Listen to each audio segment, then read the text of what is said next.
जयंती के उपलक्ष्य में आचार्य देव आनंद ऋषि महाराज साहब की कल जन्म जयंती है।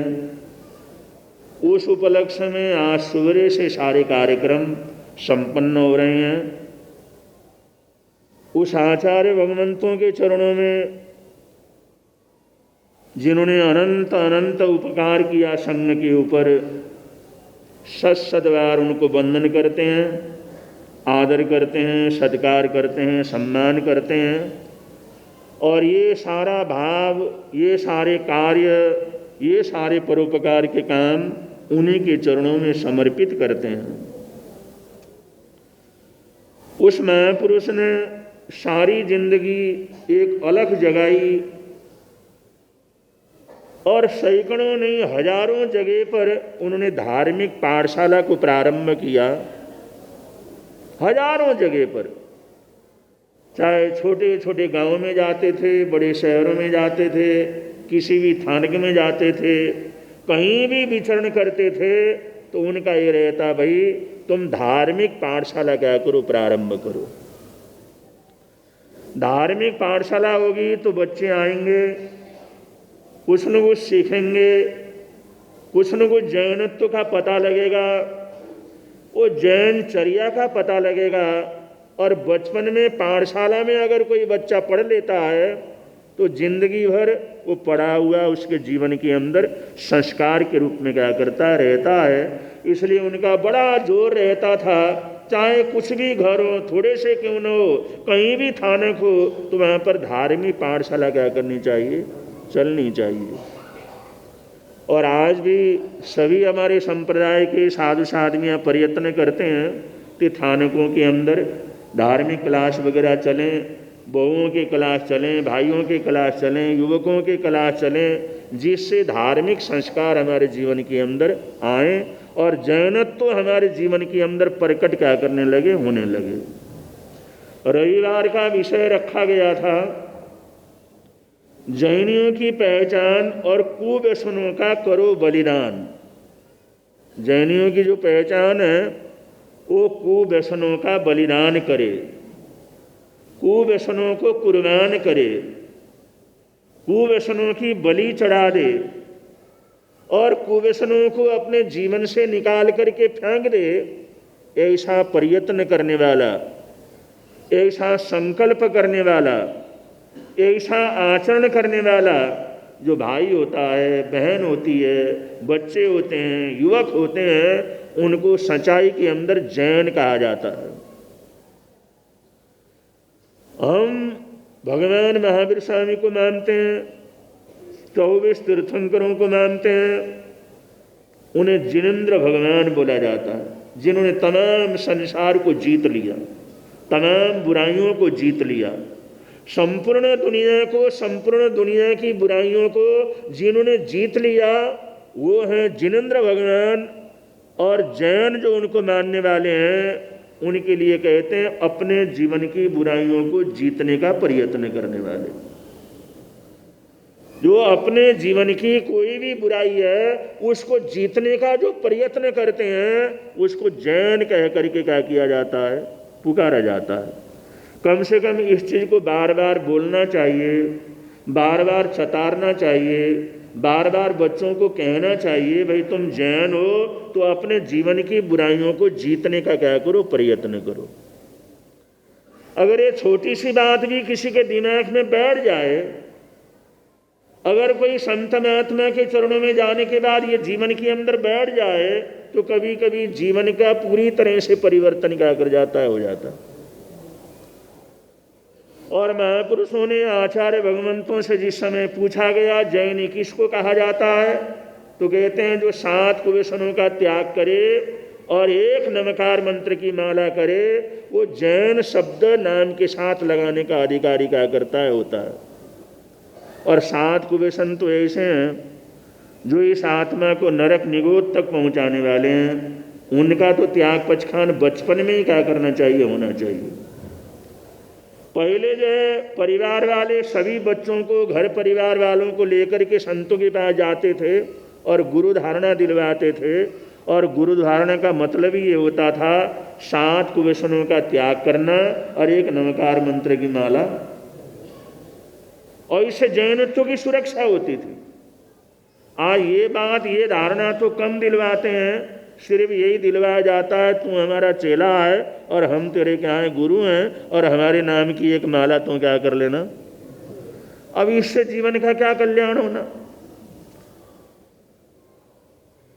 गुरु धारणा का मतलब ही ये है कि जिसने 7 कुव्यसनों का पचखान कर लिया और एक माला एक सामायिक नियमित रूप से जीवन के अंदर करता हो।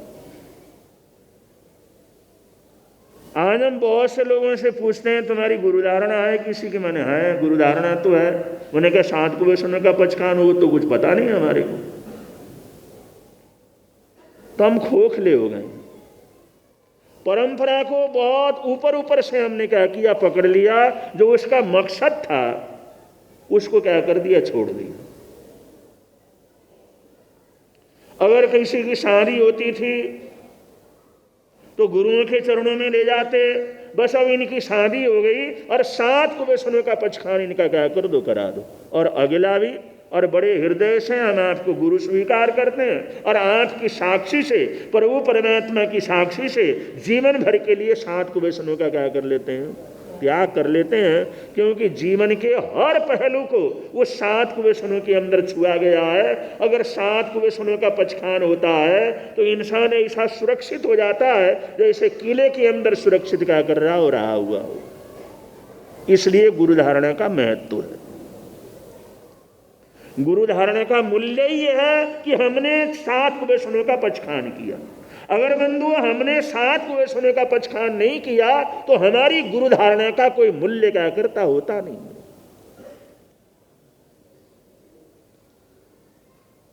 तो ये बात ध्यान में रखने की है।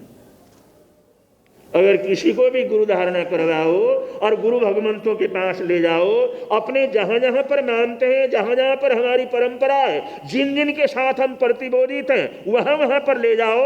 लेकिन इस बात का जरूर ध्यान रखो, तुमने गुरु धारणा लेना है तो 7 कुव्यसनों का पचखान क्या करो और एक नमकार मंत्र की माला। अगर 7 कुव्यसनों का पचखान और एक नमकार मंत्र की माला कर ले तो इंसान पूरी तरह से अपने जीवन को सुरक्षित कर देता है। गुरु धारणा ऐसी अद्भुत चीज है, वो बहुत आवश्यक चीज है, लेकिन उसको उस रूप में करना है। सिर्फ इतना नहीं करना बस हमारी परंपरा है, हमारा संप्रदाय है, इसलिए वहां जाकर के हमने गुरु धारणा क्या कर ली, ले ली। इससे हमारे जीवन का कल्याण होने वाला नहीं है। 7 कुव्यसनों का पचखान जीवन के अंदर करना। और यहाँ पर कुव्यसनों के त्याग के लिए जो बोला है, कुव्यसन किसे कहते हैं, शास्त्रकार कहते हैं जिस चीज से हमारे शरीर को नुकसान पहुंचता हो, हमारे स्वास्थ्य को नुकसान पहुंचता हो, हमारे शरीर को कैसा भी नुकसान पहुंचता हो, हमारे परिवार को हमारी किसी चीज से नुकसान पहुंचता हो, हमारे समाज को हमारी कोई प्रवृत्ति से नुकसान पहुंचता हो, ऐसे समाज, परिवार और अपने जीवन को, शरीर को नुकसान पहुंचाने वाली चीज वो कुव्यसन के अंदर क्या कर जाती, आ जाती। उनको तोड़ना, उनको समाप्त करना, उस जीवन को मोड़ना। आदमी खुद सोचे मेरे अंदर कौन सी ऐसी कुव्यसन है जिसकी वजह से मैं अपने स्वास्थ्य को नष्ट करता हूं, वो कौन सी मेरे जीवन के अंदर कुव्यसन है जिसकी वजह से परिवार के अंदर अशांति होती है, वो कौन सा मेरे जीवन के अंदर कुव्यसन है जिसकी वजह से समाज को नीचा दिखना पड़ता है। उन 3 चीजों का अगर ये कोई भी ऐसी प्रवृत्ति हमारे जीवन के अंदर है तो उसको चिंतन करना, उसको सोचना, उसको विचार करना और उसको छोड़ने का क्या करना, प्रयत्न करना।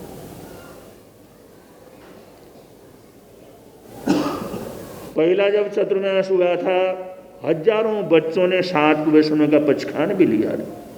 बहुत से बच्चे मिले, अब तो बड़े बुजुर्ग हो गए हैं, कोई दादा हो गया है, पिता माता तो सारे हो गए हैं, बच्चे वाले हो गए हैं, कोई दादा दादी भी हो गए हैं, लेकिन उनको याद है। वो कहते गुरुदेव उस समय गणेश बाग के अंदर आँख का चतुर्मास हुआ और उसी समय हमने 7 कुबेशनों का क्या कर लिया था, पचखान कर लिया था। उसके बाद बराबर हमारा क्या करता है, पलता है। और हमारे बहुत से श्रावक श्राविकाओं ने हमने को बतलाया कि हमने उस समय जो पचखान लिया था, जो मांसाहारी और शाकाहारी, मांसाहारी में तो जाना ही नहीं, जो शाकाहार मांसाहार जहाँ पर बनता है वहाँ पर भी भोजन करने का हमने क्या किया था, पचखान लिया था।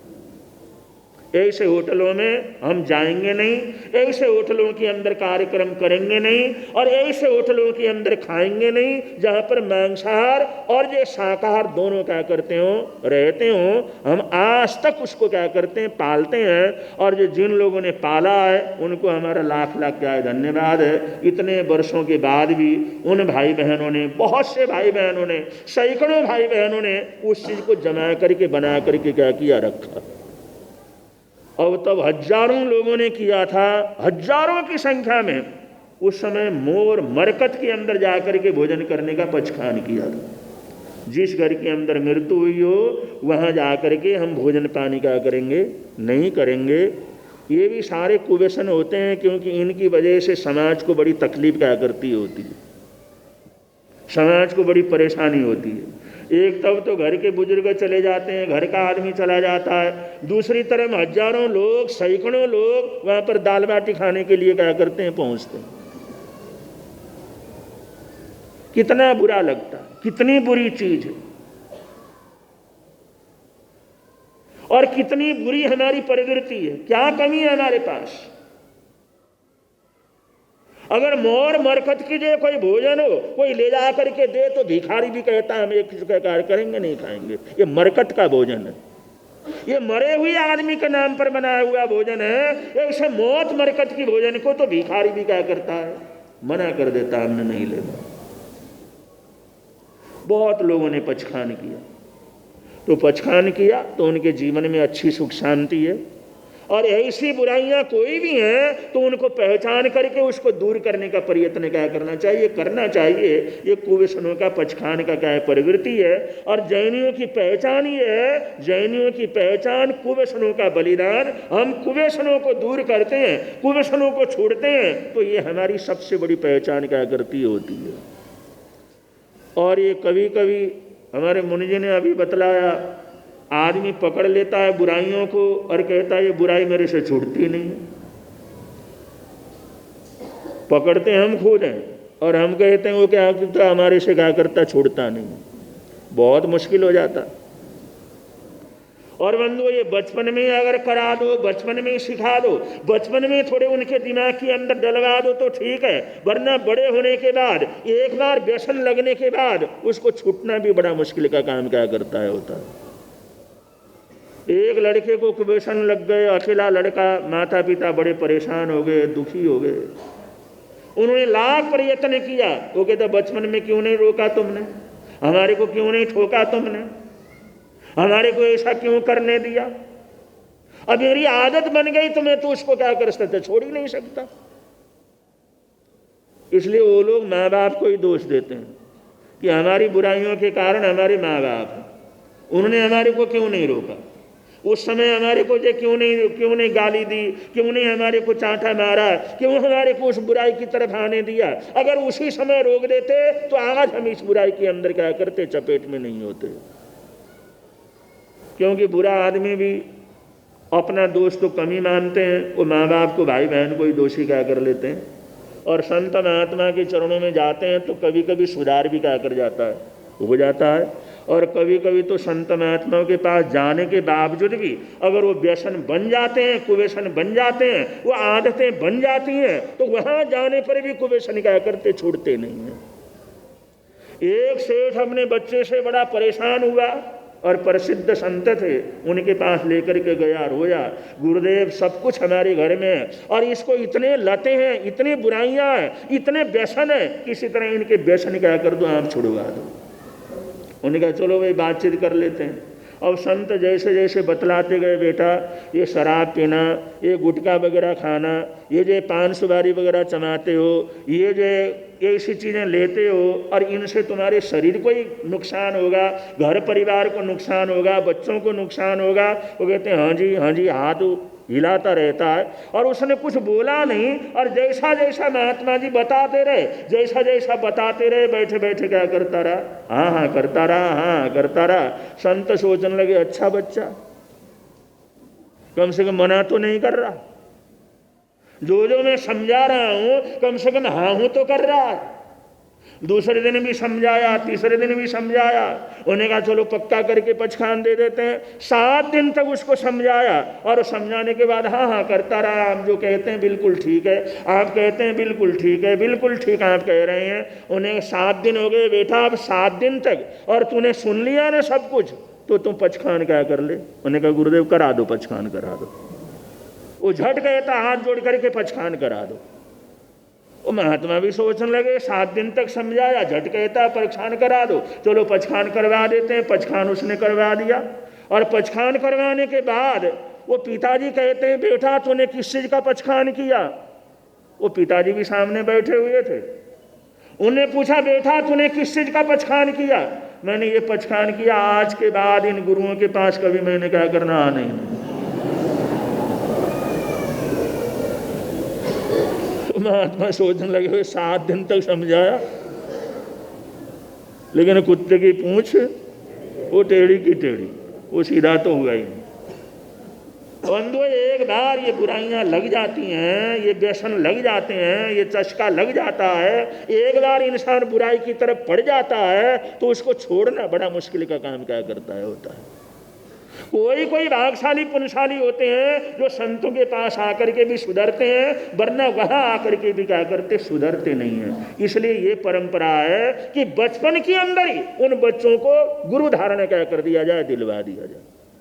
जब माता पिता की मानते हैं तभी उनको गुरु धारणा दिलवा दिया जाए, उसी समय थोड़ा समझा दिया जाए, जिससे कुछ न कुछ तो उनके जीवन के अंदर क्या करे, 7 नहीं तो 5 नहीं तो 2 नहीं तो 3, कुछ न कुछ तो उसके जीवन के अंदर। इसलिए बचपन में गुरु धारण कराने की क्या है, परंपरा है। लेकिन गुरु धारण का मतलब है 1 नमकार मंत्र की माला और 7 कुवसनों का पचखान समझा करके क्या करना, करवाना। और कोई तो संत महात्मा ऐसे होते हैं जो अगले को सुधार भी देते हैं। एक बाबा जी के पास वो बुढ़िया माँ लेकर के गई अब बेटे को, कि वो जो गुण खाता था उसकी एलर्जी होती थी और फिर दवाई खाना पड़ता था। ऐसी बुरी हालात, लेकिन गुड़ उससे क्या करता, छूटता नहीं था और वो छोड़ नहीं सकता था। माँ भी परेशान हो गई, संत के पास ले गई, उन्हें सारी चीज़ बतला दी। उन्हें कहा माँ इसको मैं समझाऊंगा और त्याग पचखान कराने की कोशिश करूंगा, लेकिन तू 1 महीने के बाद क्या करना आना। 1 महीने के बाद मैं कहा चलो ठीक है, 1 महीने तक कुछ ना कुछ होता होगा। वो 1 महीने के बाद जिस समय आई तो महात्मा जी ने कहा बेटा देखो, जब गुड़ खाते हो तो तुम्हारे को एलर्जी होती है, खुनसियाँ होती हैं, फिर दवाई लेना पड़ता है, खारिश होती है, नींद नहीं आती, परेशान हो जाते हो, इसलिए गुड़ खाना क्या कर दो, छोड़ दो। उन्होंने कहा गुरुजी ठीक है, अगर ऐसी बात है तो आप पचखान क्या कर दो, करा दो। उसने सच्चे दिल से पचखान क्या कर लिया। वो बूढ़ी माँ कहने लगी महात्मा जी जब इतनी सी बात कहनी थी तो उसी दिन क्यों नहीं कहा, उसके लिए 1 महीने का समय देने की क्या जरूरत थी।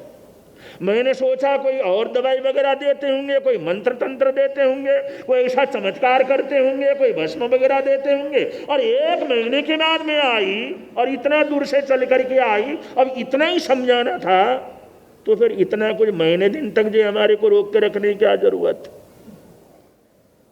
उस सन्यासी ने कहा कि माँ जिस समय तुम आए और तुमने बच्चे की बात कही उस समय मैं भी गुड़ क्या करता था, खाता था, मेरे को भी बड़ा अच्छा लगता था, मैं भी छोड़ नहीं सकता था, तो मैंने 1 महीने तक गुड़ को पूरी तरह से क्या कर दिया, छोड़ दिया। मैंने सोचा मैं खुद खाता हूं तो अगले को कैसे मना करूं, अगर मैं खुद खाता हूं तो अगले के ऊपर प्रभाव क्या पड़ेगा। 1 महीने से मैंने गुण को हाथ क्या किया, नहीं लगाया, और इसने पचखान किया, मैं भी जिंदगी भर तक उसको क्या करूंगा, नहीं खाऊंगा, और इसलिए मेरी बात को उसने क्या कर लिया। बंधुओं संत महात्मा समाज के लिए क्या कुछ नहीं करते, कितना कष्ट झेलते हैं, कितनी परेशानियों को झेलते हैं और कितने परिश्रमों को झेलते हैं, और कितना करके समाज के अंदर ही तो समाज का गौरव बढ़े, समाज के अंदर प्रेम मोहब्बत का वातावरण बने, उनके व्यसन दूर हो। इसके लिए तो महात्मा लोग इतना परिश्रम क्या करते हैं। उसका उपयोग इंसान को क्या करना चाहिए, कर लेना चाहिए। संत महात्मा वो होते हैं इंसान के दिल को क्या कर देते हैं, बदल देते हैं। एक लड़के का दही खाने का बड़ा आदत था, वो दही खाने से बीमार हो जाता था, वो सर्दी हो जाती, फिर वो खांसी, फिर जुकाम, फिर ये, फिर बुखार, फिर निमोनिया। वो दही खाना फिर भी क्या करता, छोड़ता नहीं।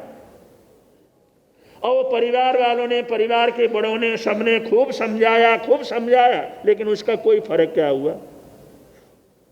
एक महात्मा रहते थे झोपड़ी के अंदर, उनका आश्रम था, वहां पर लेकर के परिवार वाले गए, और जिस समय महात्मा जी को बतलाया और वो लड़के को सामने बैठाया और उन्होंने कहा बेटा, वो महात्मा जी कहने लगे ये लोग तो कहते रहेंगे, ये परिवार वाले तो कहते रहते हैं, और परिवार वालों की तो आदत होती है, ये ना कर, ये ना कर, ये ना कर। खूब खाया कर, दिल खोल करके खाया कर, 2 कटोरी खाना हो तो 4 कटोरी खाया कर, खूब दही खाया कर, चिंता फिक्र नहीं करना। मैं कहता हूं खूब खाया कर, इसके 3 बहुत अच्छे फायदे हैं।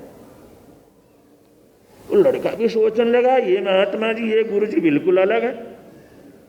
पहले तो जहां ले जाओ कहते न खाना, नहीं खाना, नहीं खाना। ये पहले गुरु जी मेरे को मिले, वो कहते हैं 1 कटोरी खाता है तो 3 कटोरी खा लिया कर। ये तो सब मना करने की आदत होती है, दादा दादी मामा मामी सब ये मना करते रहते हैं, खूब खा लिया कर, इसके 3 फायदे। वो लड़का कहने लगा गुरु जी वो फायदे भी बतला दो। उनका फायदा ये है, एक तो ये दही खाना तो लगातार चला रहेगा ना, कुत्ता कभी तेरे को क्या करेगा, काटेगा नहीं। ये समझ ले कभी कुत्ते से डरने की जरूरत नहीं, कुत्ता तो काटेगा ही नहीं। और दूसरा फायदा भी बतला दो। उन्होंने कहा दूसरा फायदा ये है, तेरे घर में कभी चोर घुसेगा नहीं,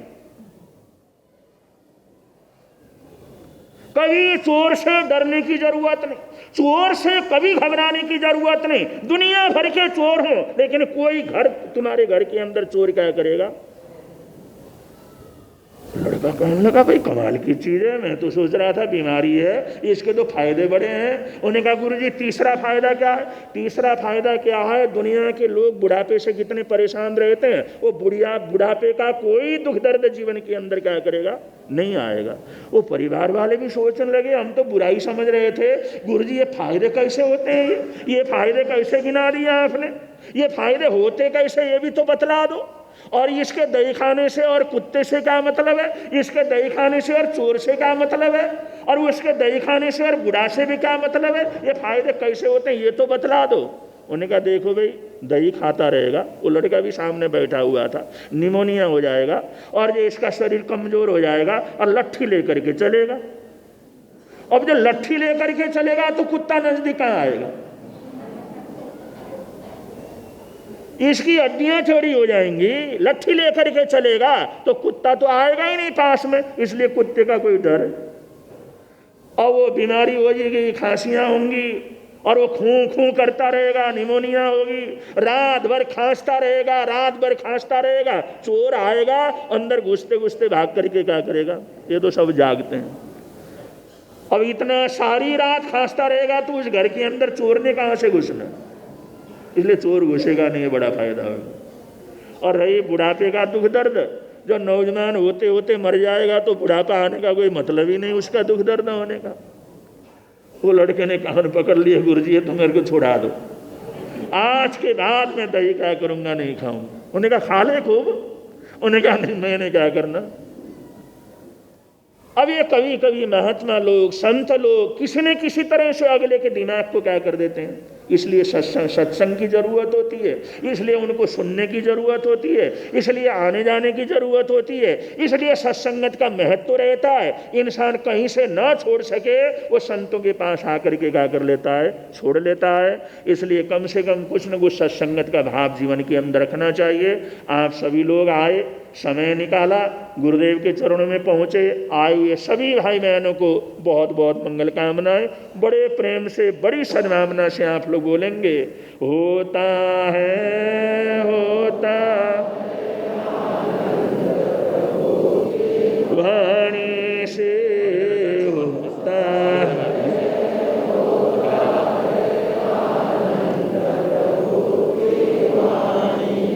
धर्म लगता प्यारा प्यारा धर्म है, पापों की वह बहती धारा, पापों की वह हो जाती है बंद प्रभु की वाणी से, हो जाती है बंद प्रभु की वाणी से। मिलता है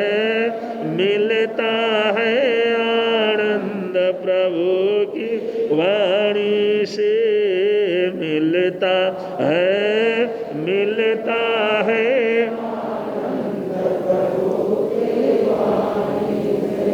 वैसे तो पचखान आज काफ़ी हो चुके हैं, लेकिन अगर फिर भी किसी भाई बहन का एकासने का पचखान रह गया हो तो आप लोग एकासने का पचखान कर सकते हैं। वैसे करीबन पचखान सुबह हो चुके हैं। अगर किसी का आज का उपवास का पचखान रह गया हो तो आज के उपवास का प्रत्याख्यान अगर किसी का रह गया हो।